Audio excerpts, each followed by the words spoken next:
Ladies and gentlemen, family and friends of the 2018 Cooper term class, on behalf of the board, you too. On behalf of the Board of Trustees and the faculty and staff of the Nashville School of Law, welcome to our 110th commencement ceremony. All of us are delighted you have joined us to recognize and honor our students who are graduating today. The degrees we are about to confer and the diplomas we are about to bestow are tangible rewards for the work and sacrifices that these students, as well as their families, friends, and employers, have engaged in throughout the students' years of study and attending class at night. All of us are appropriately proud of each member of the class of 2018. Our school is fueled by the vision of the members of our Board of Trustees, and we are indeed fortunate that our trustees have joined us this morning. It is my privilege to introduce to you the chairman of our board, the nationally and indeed internationally renowned attorney and community leader, Aubrey Harwell, who will introduce his fellow board members.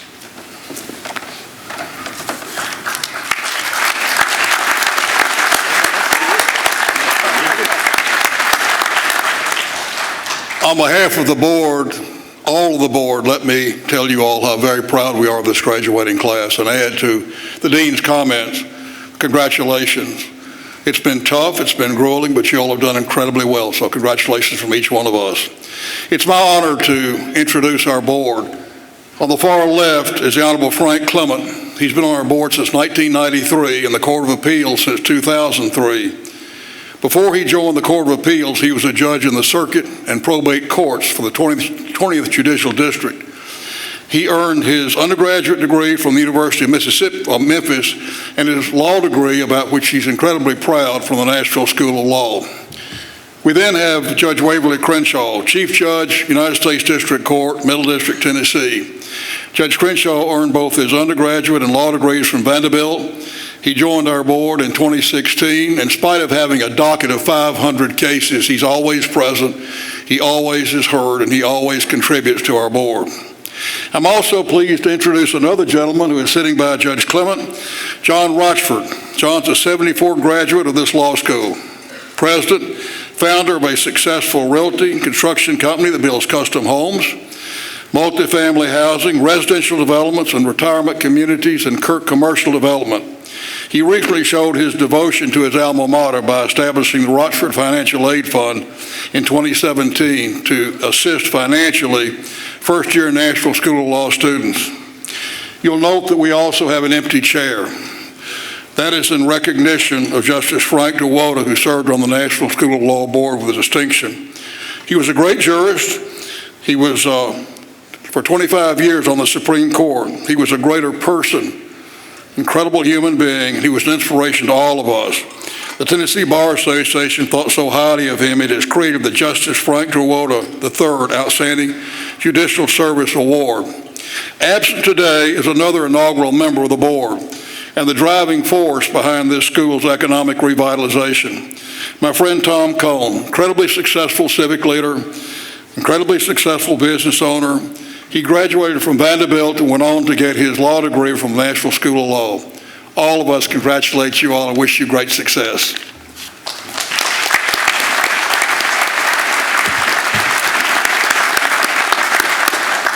Thank you, Aubrey. Our students and our school's success rest in the hands of the dedicated women and men of our faculty. Each of these distinguished lawyers and judges have accepted the challenge, some for many years, of using their knowledge, wisdom, and experience to prepare their students for successful and rewarding careers. You, the members of the class of 2018, are our faculty's legacy to the profession. It has been their goal to pass along to you not just an assortment of legal principles and rules, but also their respect for the rule of law and for the noble profession you are about to enter. We are fortunate that many of them have joined us today, and I would appreciate it if each member of the faculty would stand when I call his or her name and to remain standing until all the faculty have been recognized so we can thank you all.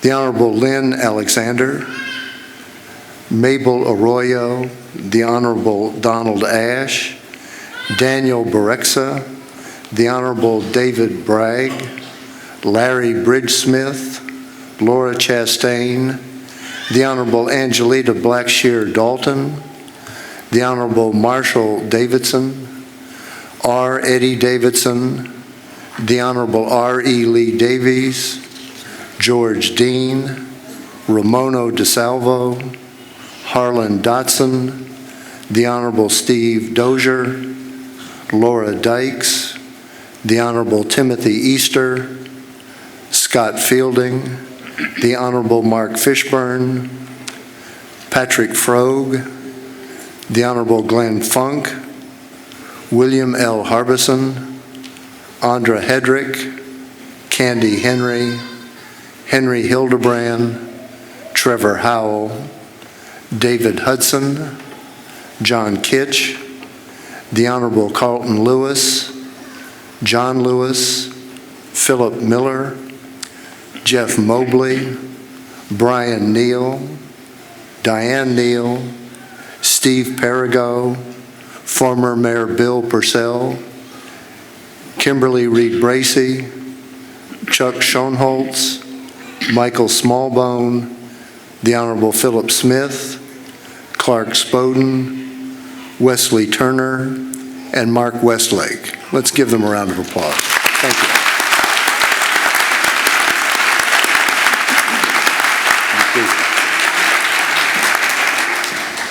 Our students and faculty go about their work in an environment that is created and maintained by our efficient and experienced staff.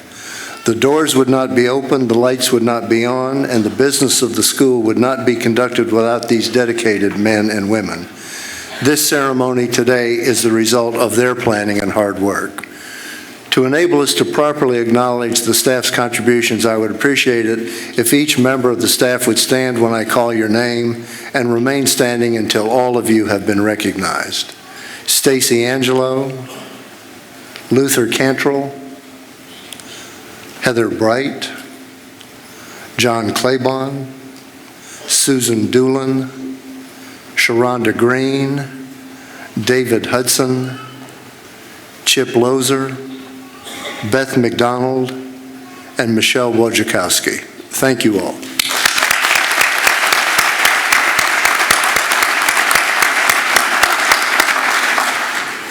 We are indeed fortunate that Justice Roger Page of the Tennessee Supreme Court accepted our invitation to give the commencement address today. Justice Page joined the state's highest court in February of 2016. His appointment was precedent-setting. Following his nomination by Governor Bill Haslam, Justice Page became the first member of the Tennessee Supreme Court to be unanimously confirmed by the Tennessee General Assembly. For those of you that follow our General Assembly, you know that it is generally unanimous only in naming bridges and passing congratulatory resolutions. So it's a great feat. His judicial career is well-rounded. He served as a trial judge in West Tennessee for 13 years. He served with distinction on the Tennessee Court of Criminal Appeals until he took his seat on the Tennessee Supreme Court. He prepared thoroughly for his judicial career by practicing law in both Atlanta and Jackson, Tennessee, and by serving as Assistant District Attorney General in the 26th Judicial Circuit. He also earned the opportunity to work as a law clerk for United States District Judge Julia Smith Gibbons, who is now a distinguished member of the United States Court of Appeals for the Sixth Circuit. Justice Page's path to the law was not a straight one, a trait he shares with many of the members of this graduating class. Before becoming an attorney, Judge Page was an apothecary. He graduated from the University of Tennessee College of Pharmacy and was a successful pharmacist until he enrolled at the University of Memphis's Cecil C. Humphreys College of Law, where he graduated fourth in his class. Tennessee is indeed fortunate that Justice Page moved from dispensing medications to dispensing justice. Justice Page has devoted much of his adult life to public service and to bettering the legal system. He is president-elect of the Howell Edmonds Jackson American Inn of Court, and he has been selected as a Tennessee Bar Foundation Fellow. His colleagues uniformly praise him for his morality and strength of character. Despite his professional accolades and accomplishments, I suspect that Justice Page finds the most happiness and satisfaction in his family and in Mifflin, Tennessee, his hometown in Chester County. I can attest based on personal experience, and I believe that every member of the Mifflin community attended his investiture when he was sworn in. Justice Page also has 2 sons and 3 grandchildren, and is married to Chancellor Carol McCoy, who had a distinguished judicial career in her own right. Justice Page, it is my pleasure to welcome you to the podium.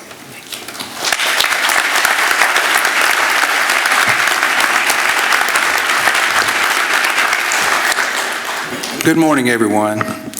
I would like to thank Dean Bill Koch, the Board of Trustees, the faculty, distinguished guests, and the 2018 class for inviting me to speak to you.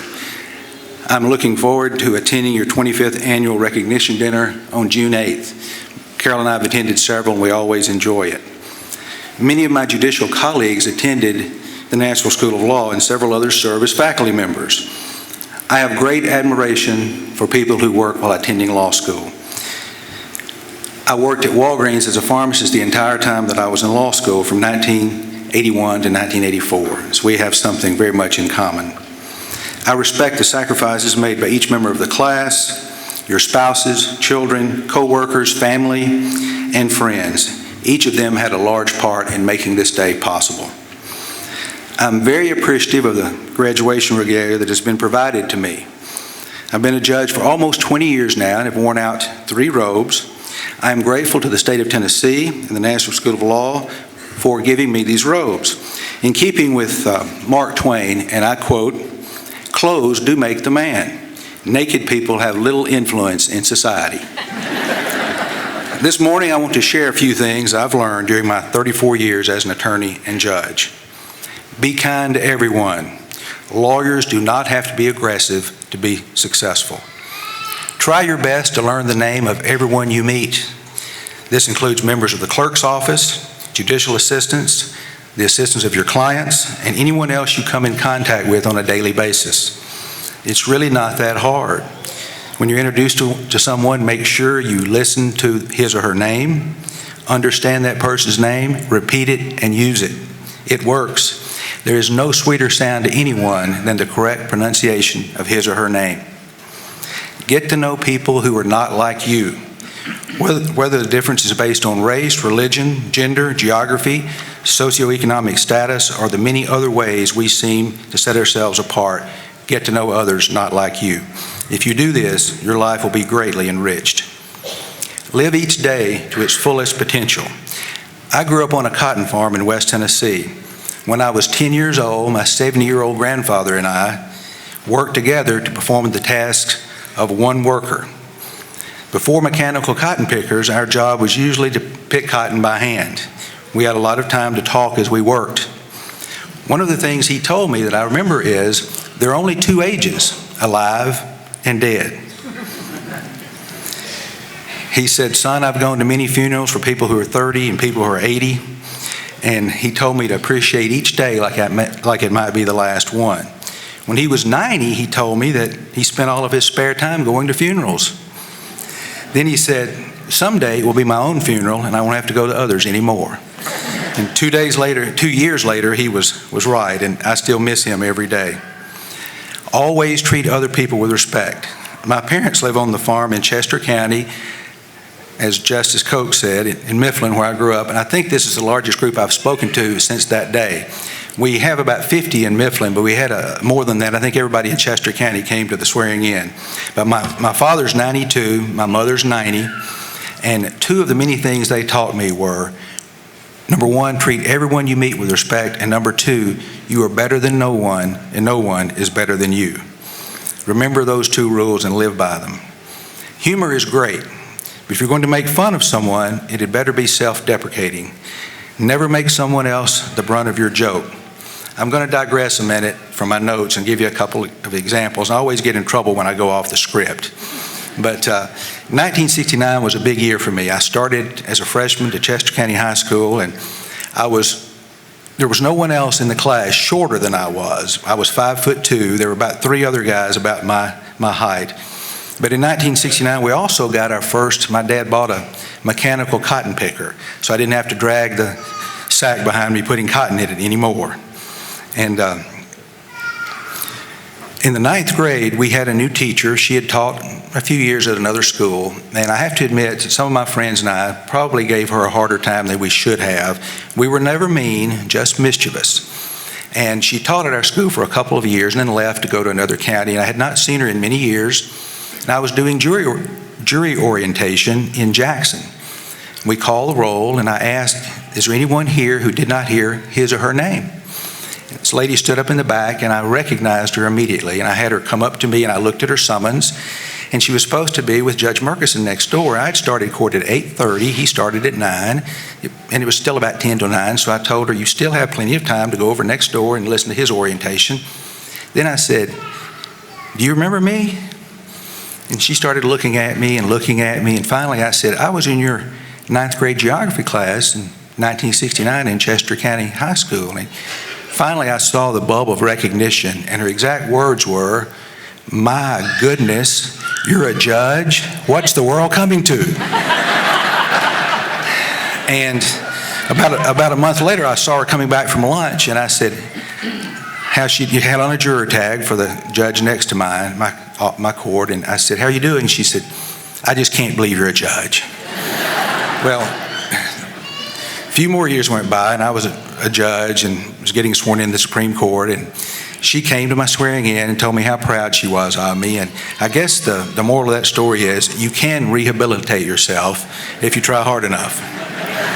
And one other thing I'll tell you about growing up on a farm. Now, I think my dad decided by the time I was 12 that I was not going to be a farmer. I didn't take really good care of all the farm equipment. And I remember one Saturday evening, it was about 5 o'clock, and I'd been disking in the field behind the house I grew up in, and I wanted to go to town, which that was Henderson for me, and hang out with my buddies. And he said, well, you need to finish this field out here. So I kept going a little faster and a little faster. And we had a big Massey Ferguson tractor with dual brakes. And some of you know this. If you mash one brake, it spins around with a lot of centrifugal force. And I kept getting closer and closer to the end of the field. And finally, I spun around a little too close to a big oak tree. And I hit the disc on the tree and smashed it all to pieces. I think the only thing that saved my life that day was it was an old disc, and Dad had already commented it was probably time to get a new one. So he saw what I'd done, and I didn't get to hang out with my buddies that night, and he said, just take it up in the pasture and unhook from it and come back down here, and we'll get another one Monday, which we did. About 30 years went by, and my wife, Carol McCoy, and I, Carol, where are you? I can't see up here. Oh, okay, good. We went to New York City for a few days, and we really disagreed on how to spend our time there. So finally, she agreed to go to the Yankees game with me if I would go to the Museum of Modern Art with her. So we went to the Museum of Modern Art, and she was still on the first floor looking around. I found myself on the 6th floor with all the modern art made out of steel and things. And I looked at one, and it was a gnarled, twisted piece of metal. And I thought, that looks vaguely familiar. So finally, I went over and I looked at the price tag. A little bit in shock, I stepped outside and called my dad, and he answered. And I said, Dad, where's that disc I tore up when I was 17? He said, it's up in the pasture. And I said, well, please go cover it up. I think it's worth $30,000.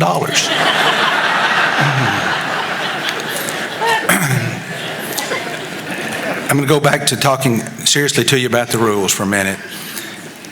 Read the rules. Young lawyers, new lawyers, please read the rules. If you're a young lawyer going to juvenile court, read the rules of juvenile procedure. The same goes for the rules of civil procedure, rules of criminal procedure, rules of evidence, and the rules of appellate procedure. Anytime I had a trial as a lawyer or as a judge, I would spend about 20 minutes early that morning reading the rules. I was amazed at how many times that short review would help me in making a correct decision or the correct argument later. Please put your devices away when you're having dinner. I observed this last night. I see so many couples now spend $100 on a meal and spend the entire time looking at the smartphone. Just put your devices down and talk to each other. Make a bucket list and do everything on it. One of the items on my list is to see a baseball game at every major league park. I'm well on my way to finishing that one. Another is to run with the Bulls at Pamplona, Spain. I'm going to wait a few more years before I do that in case I don't make it back. Do not be afraid of failure. Several former and current members, including me, of our Supreme Court, have lost contested elections, have applied to an intermediate court and was not selected, and have applied to the Supreme Court and was not selected the first time. I want to share with you an excerpt from a speech that President Teddy Roosevelt gave in Paris on April 23rd, 1910, called "The Man in the Arena." Of course, now I think we would call it "the man or woman in the arena," so I apologize for that. But President Roosevelt said these words: "It is not the critic who counts, not the man who points out how the strong man stumbles, or where the doer of deeds could have done better. The credit belongs to the man who is actually in the arena, whose face is marred by dust and sweat and blood, who strives valiantly, who errs, who comes up short again and again, because there is no effort without error and shortcoming, but who does actually strive to do the deeds, who knows great enthusiasms, the great devotions, who spends himself in a worthy cause, who at best knows in the end the triumph of high achievement, and who at worst, if he fails, at least fails while daring greatly, so that his place shall never be with those cold and timid souls who neither know victory or defeat." We need to all copy that and put it in our offices. The law is living and ever-changing. The only constant is that people continue to look to lawyers to arrive at the proper definition of justice. As the newest inductees into our profession, you, the class of 2018, will be responsible for shaping our legal landscape going forward. This is an awesome responsibility. Before I leave you, I want to share a story that many attorneys use in their closing arguments. It was first attributed to Jerry Spence, an 89-year-old attorney who still practices a little bit in Wyoming. It is about transferring responsibility of the case from the lawyers to the jury. It is the story of a wise old man and a misguided boy who wanted to show the wise old man as a fool. One day, this boy caught a small bird in the forest. The boy had a plan. He would bring the bird cupped between his hands to the old man. His plan was to say, "Old man, what do I have in my hands?" To which the old man would answer, "You have a bird, my son." Then the boy would say, "Old man, is the bird alive or is it dead?" If the old man said the bird was dead, the boy would open his hands and the bird would fly back into the forest. If the old man said the bird was alive, the boy would crush the bird to death, open his hands, and show that the old man was wrong. With either answer, the boy intended to humiliate the wise old man. So the time came, and the boy sauntered up to the old man in the middle of town in front of hundreds of people and said, "Old man, what do I have in my hands?" The old man said, "You have a bird, my son." Then the boy said with a grin, "Old man, is the bird alive or is it dead?" The old man with sad eyes said to the boy, "The bird is in your hands, my son. Do with it what you will." So to you, the graduating class of 2018 of the Nashville School of Law, unlike the wise old man with sad eyes, my eyes are beaming with excitement as I stand before you today. Excitement for you. Thankful to acknowledge your accomplishments, glad to celebrate your graduation, and happy to congratulate you on a job well done. But most of all, I challenge you to honor the practice of law. It is a proud and noble profession. You now have your career as a lawyer. Do with it what you will. Thank you all very much.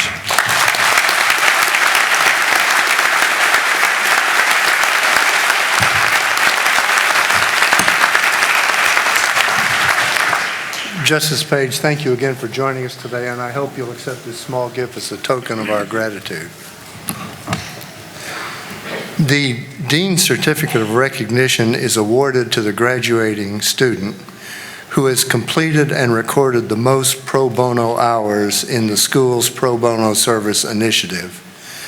James Theophilus McCoyne has earned this year's Award of Excellence. Mr. McCoyne, will you please stand to be recognized?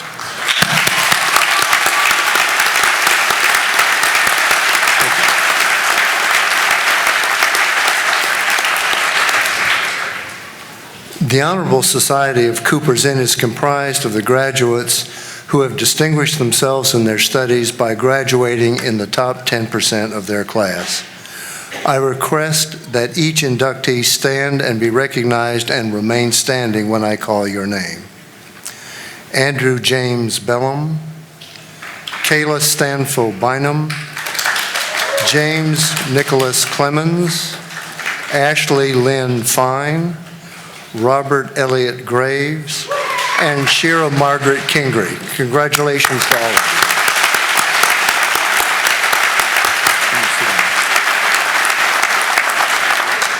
The Founders Award is given to the student who has earned the highest overall grade point average in the graduating class. Be it known that this year's Founders Award recipient is Andrew James Bellum. Mr. Bellum, you stand.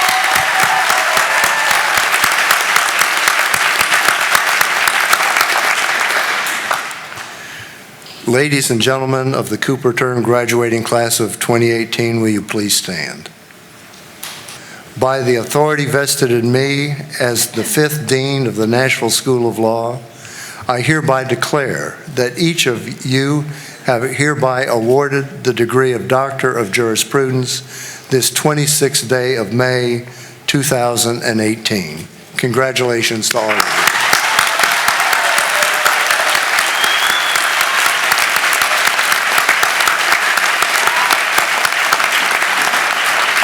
Please be seated. Julie Kaiser Alley.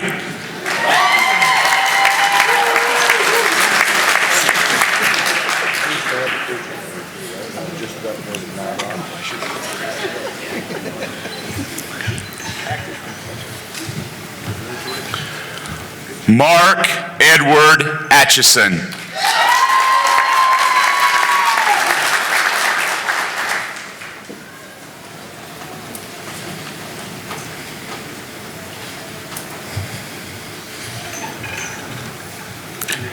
Evan Philip Badur.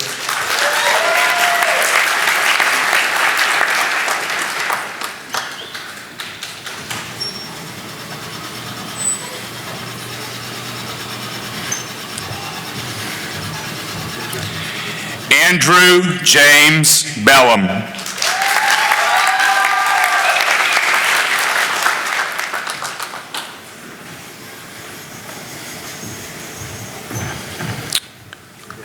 Laura Schumacher Bloom.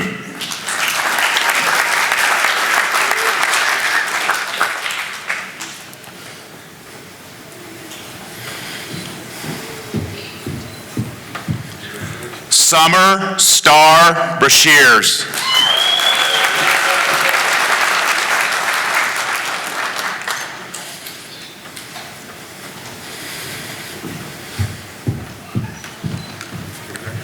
Emily Ann Brogdon.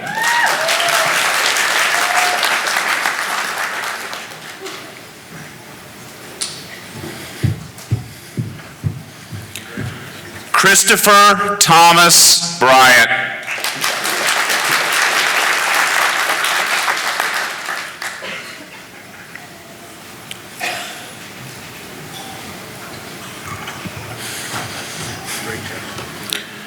Christy Marie Burney.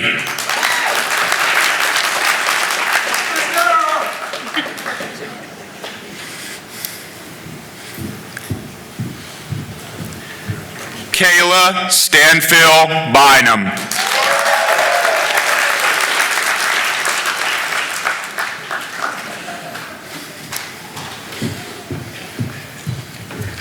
Anthony James Kane.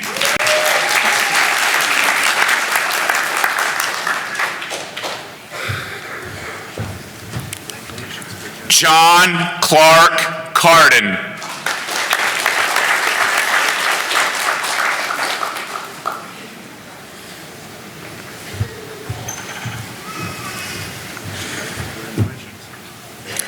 Catherine Nicole Cherry.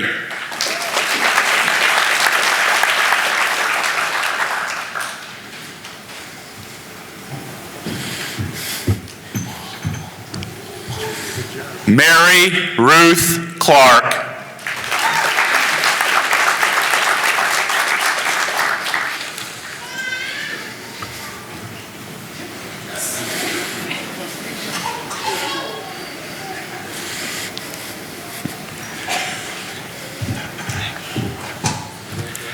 James Nicholas Clemens.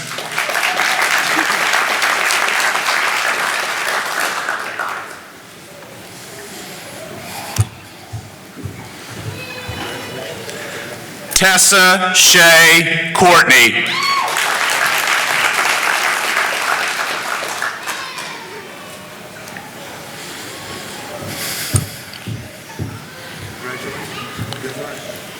Timothy Scott Daniel.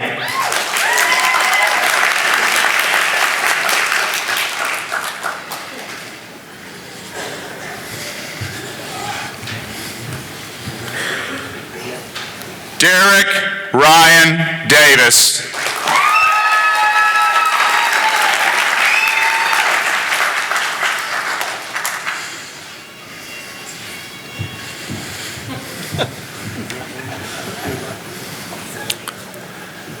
Jamie Lynn Davis.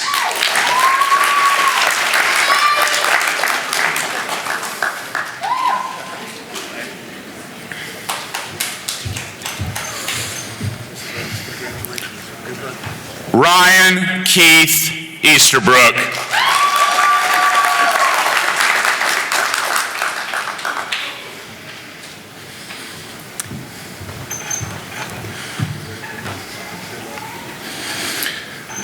Richard Wayne Edwards.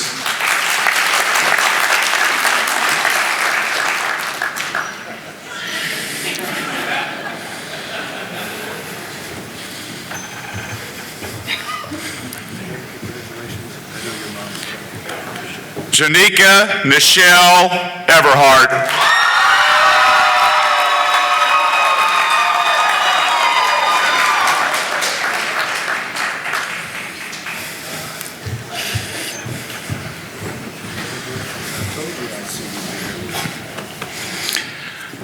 Zachary Scott Gaines.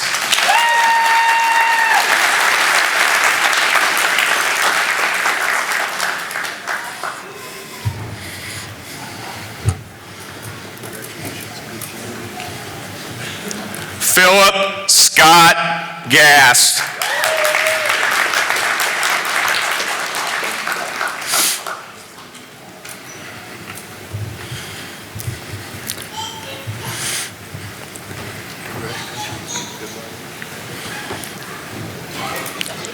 Robert Elliott Graves.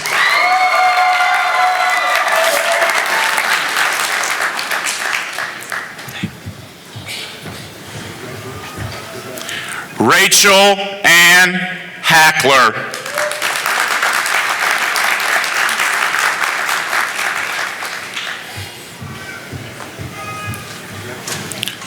Wesley William Hall.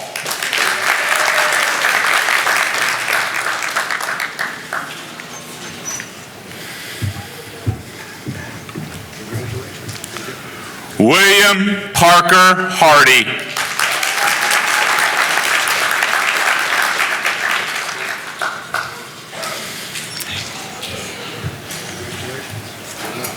Brandy Nicole Hill.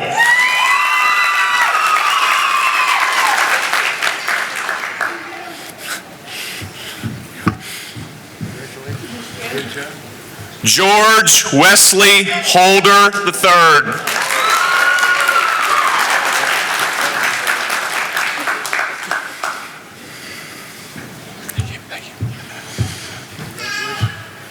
Emily Kate Hollowell.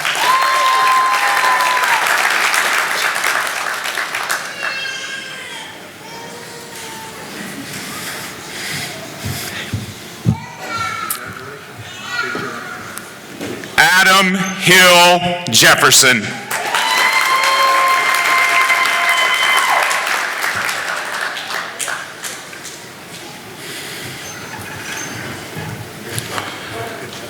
Lindsay Waller Johnson.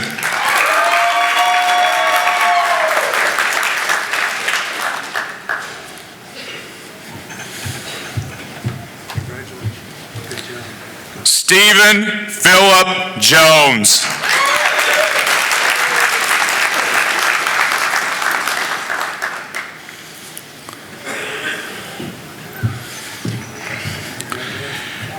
Shira Margaret Kingry.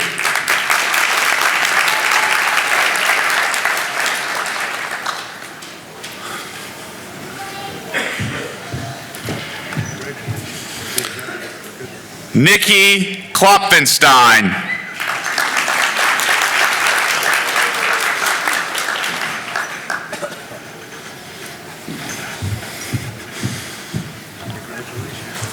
Russell Emery Lockard.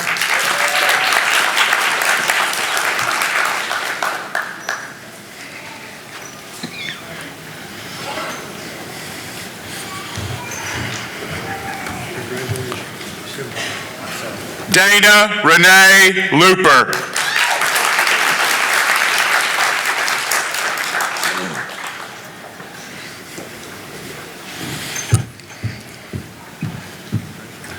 Alexander Burkett Lovelace.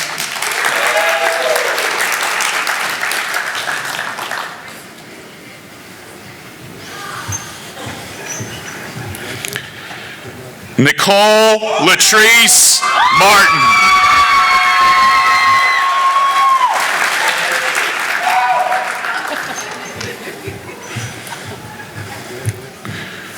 She did that. Ross Mullany Matusak.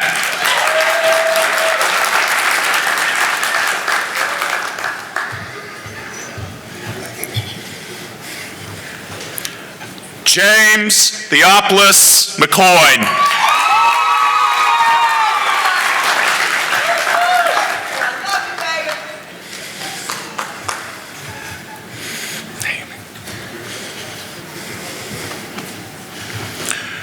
William Michael McGee.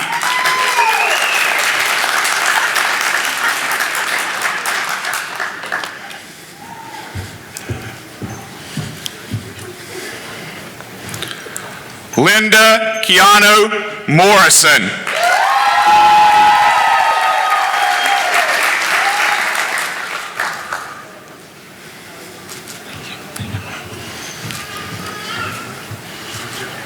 Whitney Nicole Mullinax.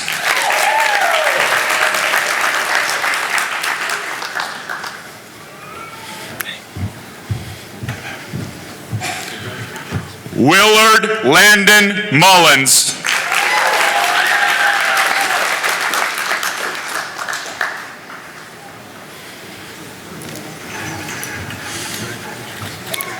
Timothy Douglas Nanny.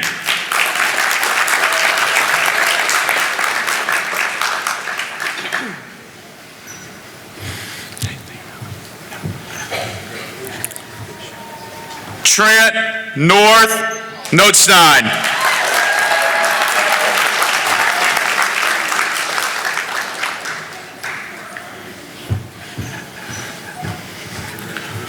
William Ward O'Keefe.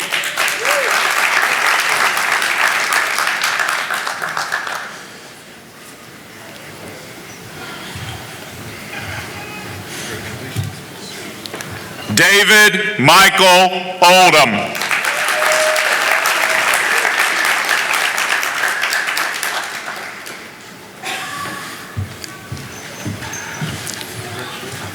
Lois Jeffrey Payne.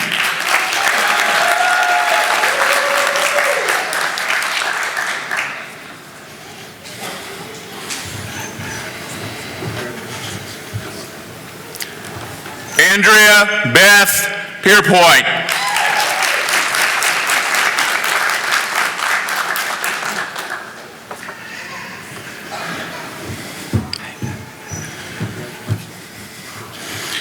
Joe Catherine Robertson.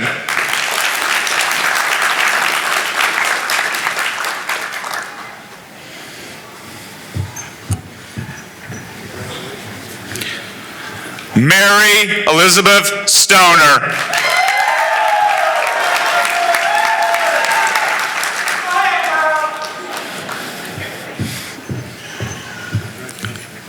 J. Casey Talbot.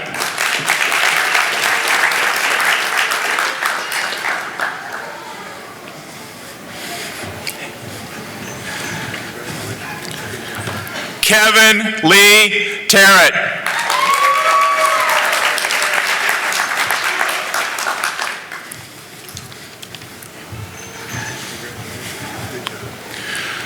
George H. Thompson IV.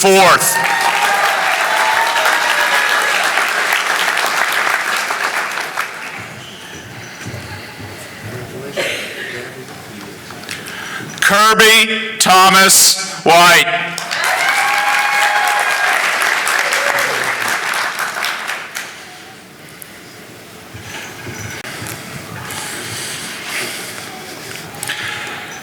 Robert Ryan Wood.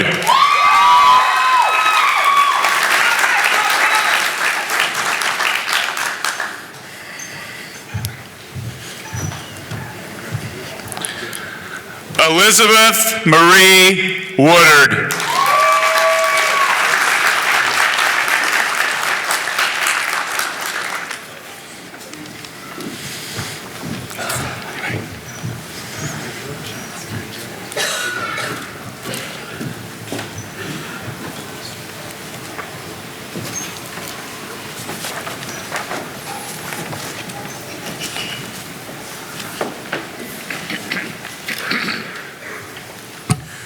Let's give all the graduates another round of applause.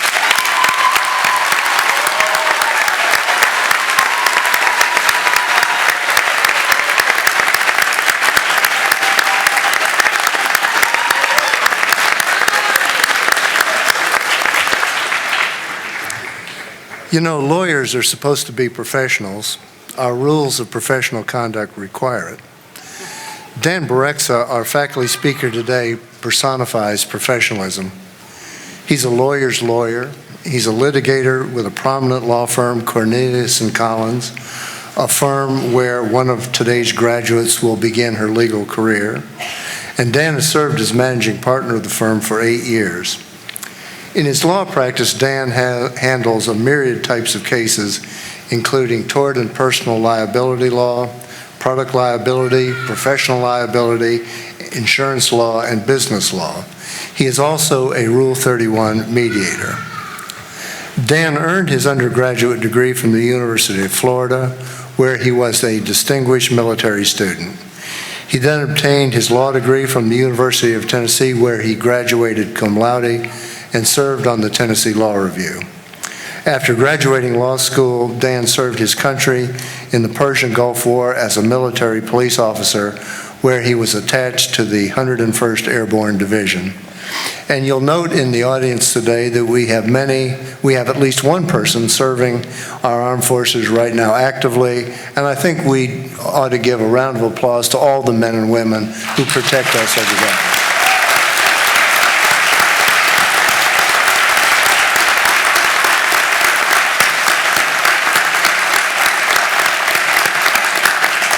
Thank you all for your service. Dan has a bevy of professional associations and honors.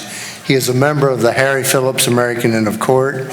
He has been on the Tennessee Bar Association's Board of Governors and on the Nashville Bar Association's Board of Directors. And Dan has been the driving force behind the Nashville Bar Association's leadership program for young lawyers.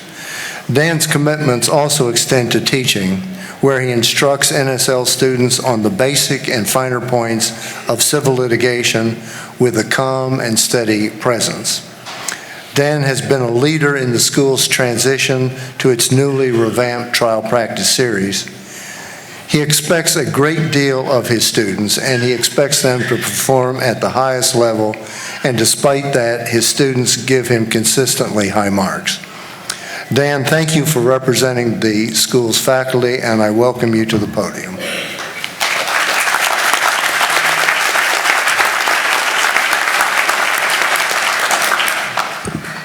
Thank you, Dean Koch, for that wonderful introduction.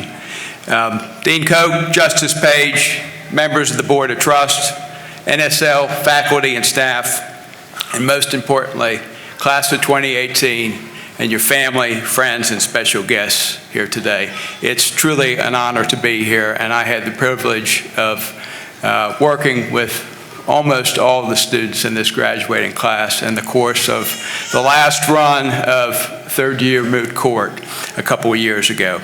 Class of 2018, I hope you take some time to reflect on the magnitude of what you've accomplished, how far you've come, how you've grown.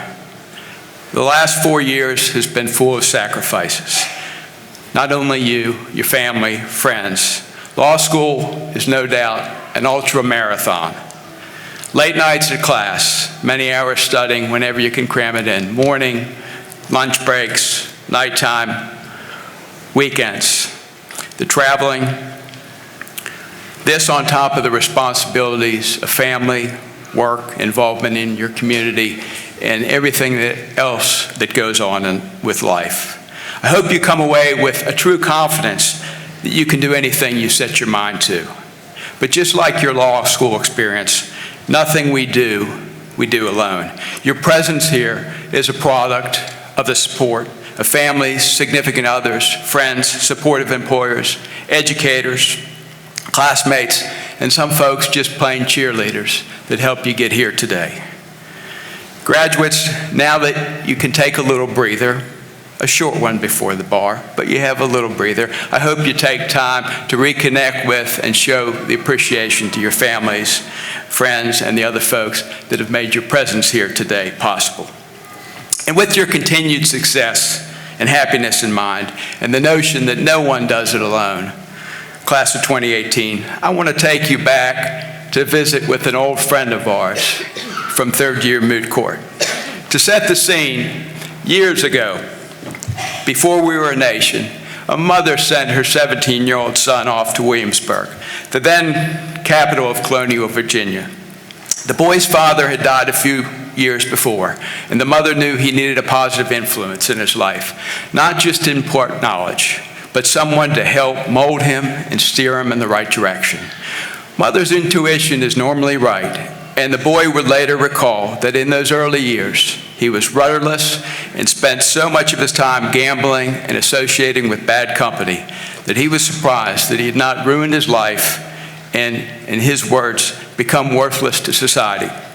Fortunately, the boy would attend college, and as was common in those days, he would read the law under the tutelage of a prominent judge, who with a later appointment to the College of William and Mary would become the first professor of law in the United States, instituting practical legal education models such as moot court. This tradition of experiential learning, teaching skills and competencies to prepare lawyers to practice, is very much a driving force in the legal education at the Nashville School of Law today, and something this faculty is proud to be part of. But back to our mentor and protege. They shared interests not only in the law, but in the classics, agriculture, music, politics, philosophy. The mentor showed the young man around town, introduced him to the leaders, instilled a sense of discipline, duty, lifelong intellectual curiosity.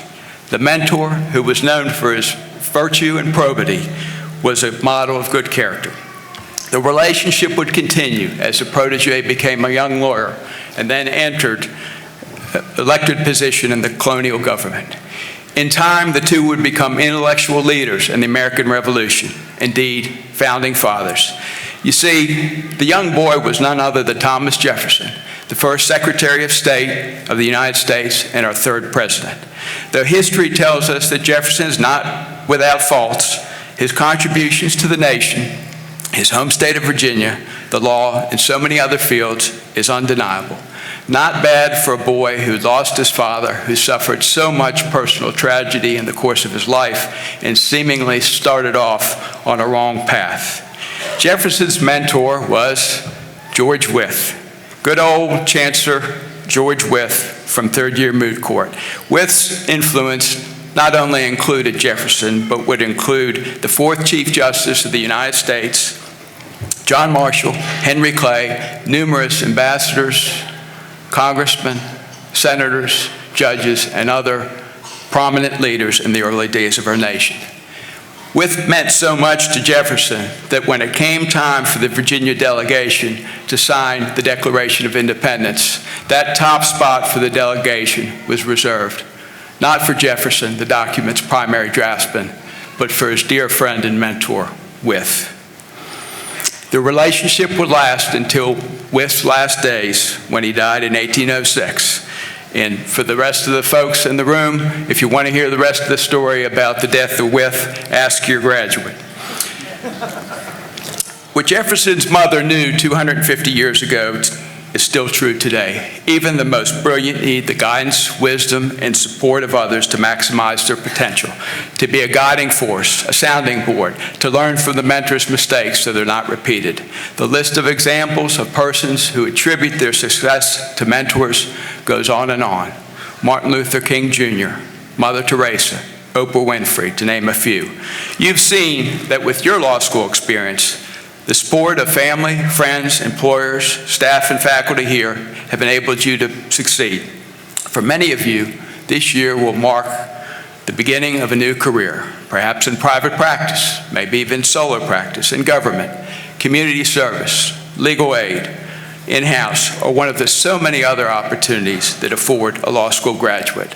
Let me suggest to you that to ease your transition, your help with your success and long-term happiness, seek out a mentor-like relationship, somebody to show you the ropes, help you make decisions, uncover opportunities, be your advocate, and just be a kind ear to hear you out. You may ask, how do I find a mentor? For some of you, it'll be easy. Your employers may have an established mentorship program. Understanding the importance of mentor relationships, some of the bar associations, such as the Tennessee Bar Association and the Nashville Bar Foundation, which has a leadership program for new lawyers, incorporate mentorship in their programs. But it doesn't have to be a formal mentorship program. And indeed, sometimes the best mentorships are those that just occur organically. It may be somebody in your workplace, in your field, in the community who exemplifies what's important to you. Become active in your local bar associations and the other law-related organizations like the Inns of Court, Lawyers Association for Women, NAPER Luby, or other organizations where you'll find excellent lawyers who are willing to help and understand the importance of mentorship. In Middle Tennessee, there are so many lawyers that have mentored people over the years. I dare say every member of this faculty has been a mentor and continues to mentor not only students but young lawyers. In the Middle Tennessee area, I think of lawyers like Margaret Bem, criminal defense attorney Rich McGee, Judge Richard Dinkins, and in my case, I had the good fortune of being taken under the wing of one of the finest trial lawyers in the state, NSL graduate and retired moot court professor Tom Carlton Jr. So much good has come from the guidance and the support and the knowledge from Tom, my wife Kristen, who's a talented lawyer, lawyers in my firm, and judges that insist on integrity and excellence in the courtroom. Some of you may already have a mentor in place. To some, the pieces may fall into place quickly. For others, it may take some time, but with engagement in your professional community, showing an interest in those who set the example, the opportunities will arise, and I promise you'll be the better for it.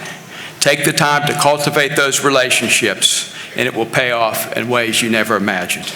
My time is limited, but I wanted to point out one other thing, and that's the transformation that has occurred in the course of your legal education over the last 4 years. You may not fully appreciate it yet, but it's occurred. Let me suggest that through your rigorous studies, the pressure cooker that is law school, you've developed skills that will allow you to do a lot of good, not only in your chosen profession, but out in the community. the ability to digest and work with vast amounts of information, to recognize and critically analyze issues, to be an effective advocate and speaker, the ability to engage in civil dialogue, and the all-important notion that parties can disagree but respect each other and respect each other's opinion. The knowledge that we can work constructively to solve problems and serve our clients' interests. So many of you have a history of service through your profession to your community, churches, other organizations, and it is exciting to see the number of students graduating here today that have already engaged in pro bono work during their law school experience among everything else they're doing.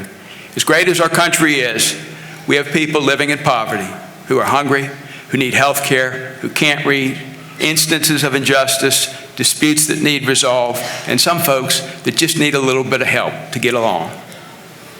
Having someone who speaks the language of the law, who can search for information, who can advocate, who can simplify and navigate the complexities of the law is what they need. Those are skills that each and every one of you have developed over the last 4 years. You don't have to save the world. Do what's important to you, what tugs at your heart. Start small. Help somebody in their world see improvement. I want to leave you with the words of the late Maya Angelou, Oprah's mentor. She would often say, just do right. It may not always be expedient, it may not always be profitable, but it will satisfy your soul. Class of 2018, congratulations, savor the day, enjoy the company of friends and family, and remember to just do a little right every once in a while. God bless you.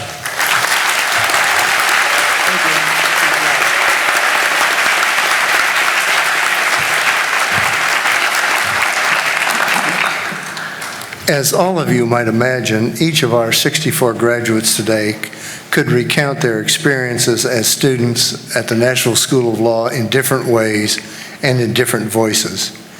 Each graduate story is worth telling, but time constraints permit only one. Mr. Andrew Bellum has been asked to provide a voice and give some parting words on behalf of his classmates. Mr. Bellum, the floor is yours.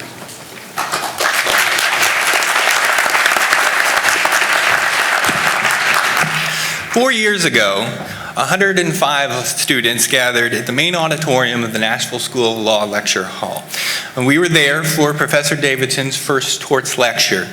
That lecture was the one that launched our law school career. Now, 64 of us will graduate and culminate our law school careers and move forward into the next stage of our legal journeys. In the nervous moments before Professor Davidson's first lecture began, each of us knew that we were staring straight into one of the greatest challenges of our lives, a challenge that would test our very character, our perseverance, our tenacity, our intellect, our relationships, and our very resolve. You see, law degrees are not conferred for free. Law degrees are earned. They're earned through sheer diligence, perseverance, preparation, hard work, dogged determination, a healthy fear of failure, and an unmitigated desire to succeed. It is essential that our law schools demand these traits from their students because these are the traits that our clients will ultimately demand from us. The Nashville School of Law certainly has demanded the very best of each of us. We are here as graduates today because we embody the grit and determination that's necessary to succeed in the practice of law. During the last 4 years, we've learned an incredible amount, both about ourselves and about the law. That first night, Professor Davidson introduced us to the concept of a tort. And from that very minute, the floodgates of knowledge flew open and rivers of unceasing information. We learned all about evidence and the hearsay exceptions, the statute of frauds and its exceptions, the Commerce Clause and the Dormant Commerce Clause, injunctions, Q-tip trusts, piercing the corporate veil, the equity of redemption, and anything and everything in between. We also learned that Professor Hudson has the most robust vocabulary that most of us will ever encounter. Yet some of his very best lectures use a lot of small little four-letter words. We learned that Dean Koch's constitutional law lectures are as thorough and as comprehensive as his legal opinions are. And importantly, we learned that, according to Professor Hudson, the key to success in all of life, maybe just in legal writing, but probably in all of life, is to use proper headings and subheadings, have a good rule paragraph, ample application, and a good conclusion. Because if you do these things, you'll be successful in any endeavor that you might encounter. Beyond those things, we learned that we can do more than we believe is possible. We learned that we could study longer and learn more than we thought we were capable of. We learned we could push through exhaustion and fatigue, manage our time more efficiently, and even make it to work on time the next morning after a late night of class. But perhaps the most important thing that we learned during law school is that law school, like the practice of law and life itself, is a team sport. We are here today as graduates and could not be here today as graduates without the support of you all, the spouses, children, family, friends, colleagues, and bosses who supported us throughout our journey. Each of you have sacrificed a great deal to enable us to have this moment to celebrate today. You've given up evenings with your spouse. You've given up playtime with a parent. You've listened to every version of the "I can't, I've got to study" excuse that we could ever come up with. You've listened to us whine, some of us maybe a little bit more than others. And you've encouraged us when we were discouraged. You've listened to us when we needed to talk. And you believed in us when we doubted ourselves. And perhaps maybe the most important thing, when the marathon of law school became overwhelming to us, you reminded us to put down the books and slowly back away.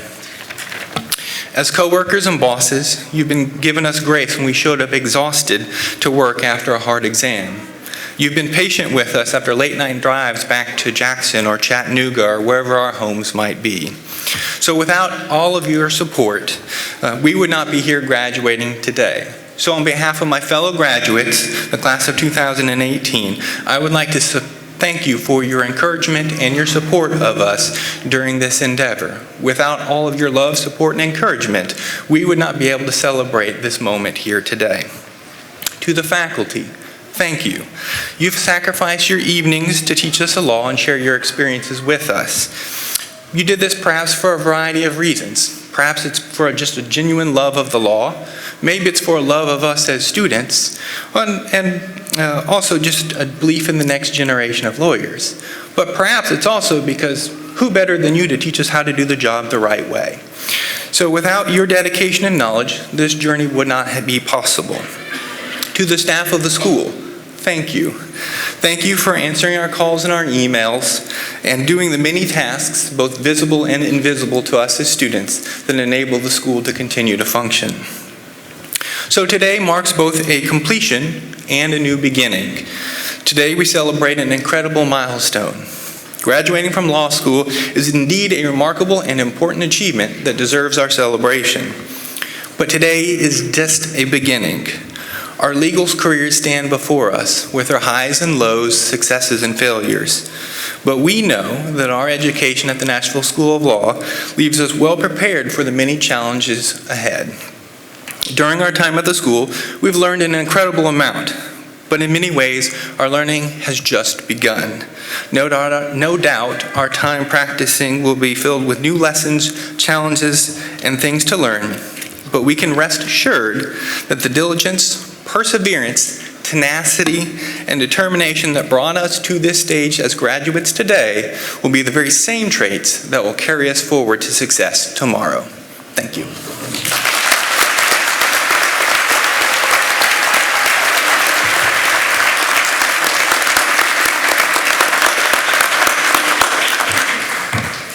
As this ceremony draws to a close, I would like to add just a few words of my own to those you have already heard. This is a moment of great consequence for the men and women who have been awarded their JD degree today. All the music, the marching, the medieval robes, the ceremony is meant to mark this single, decisive moment in your lives. Each of you are the true dreamers here. Greatness of human beings doesn't lie so much in their ability to change the world, but in their power to remake themselves. And that is what you've done. The faculty and I wish you success. And if I may, I would like to conclude with just a few reflections on what success means. It should come as no surprise to you that success in the practice of law has been the subject of intense study and debate. The most common measures of success in the legal profession have been prestige and income. However, there is a consensus in the scholarly literature that prestige and income are not predictive of happiness. The most important predictors of happiness and satisfaction in the practice of law are the perception that your work has value, the quality of your relationships with your coworkers and supervisors, and having some control over your work and schedule. Now, lawyers are no different than anyone else when it comes to happiness and satisfaction. It is a human shortcoming that we usually do not do a very good job of selecting work circumstances that are going to make us truly happy. And thus, when I wish for you success, I am hoping that you will not allow the natural desire for prestige and income to drown out your ability to make career choices that promote true happiness and satisfaction. Success can also be measured by what people think about you. The Code of Professional Conduct describes the essential characteristics of a lawyer this way: knowledge of the law, skill in applying the applicable law to the factual context, thoroughness of preparation, practical and prudential wisdom, ethical conduct and integrity, and dedication to justice and the public good. You will be successful when you are viewed as a professional by all those who interact with you. Now, professionalism is in the eye of the beholder, but I would suggest to you that true professionals have the following 6 characteristics. Accountability. Take responsibility for your actions and decisions. Second, consideration. Be aware of the effect of your actions on others. Third, civility. Successful professionals are respectful and act in a courteous and cordial manner to everyone. Fourth, humility. Successful professionals are aware that all of us can and do make mistakes, and that they don't know everything there is to know. Successful professionals do not think less of themselves, they think of themselves less. Fifth, collegiality.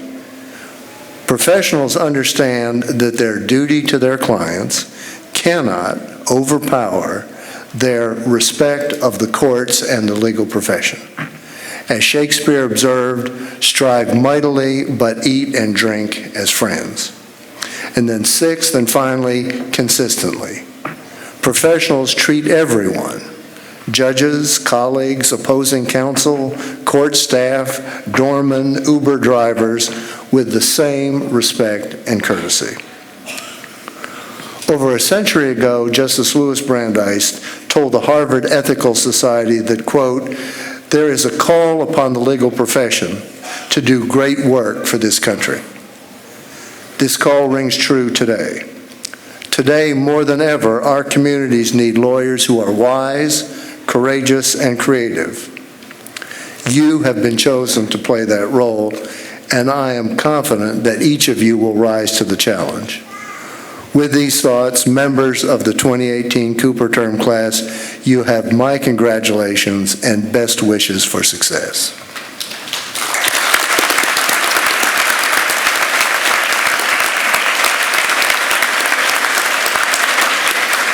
Please rise for the benediction delivered by Ms. Shira Kingry.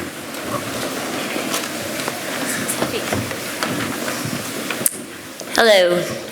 Fred Rogers, or Mr. Rogers as he was known, is quoted as saying that there are 3 ways to ultimate success. The first way is to be kind, the second way is to be kind, and the third way is to be kind.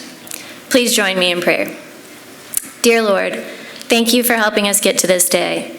Thank you for the friends and family in our lives who have loved and supported us. Thank you for the instructors and administrators who guided us and invested in us. Thank you for giving us each other to lean on and celebrate with.